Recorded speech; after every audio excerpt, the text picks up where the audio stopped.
ఇంతవరకు చక్కటి మాటలతో ఆశీర్వదించావు.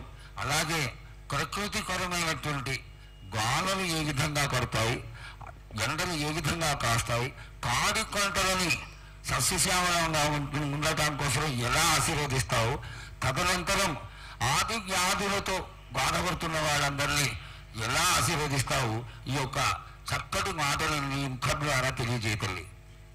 కోరినన్ని వర్షాలు ఉన్నాయి మీకు, పాడి పంటలు కూడా సమృద్ధిగానే ఉన్నాయి మీకు, ఎటువంటి లోటు లేదు మీకు. కానీ మీరు మాత్రం ఆనందంగా సంతోషంగా ఉండండి. ఎటువంటి అనుమానాలు పెట్టుకోకండి. నన్ను నమ్మిన వాళ్ళకు నేను తప్పకుండా మీ కోరికలు తీర్చడానికి ఉన్నాను. వర్షాలు మీకు కోరినన్ని వర్షాలు ఉన్నాయి మీకు, ఎంత కోరుకుంటే అంత విధంగా ఉన్నాయి. కానీ అంతకు మించి మీరు కోరుకోకండి.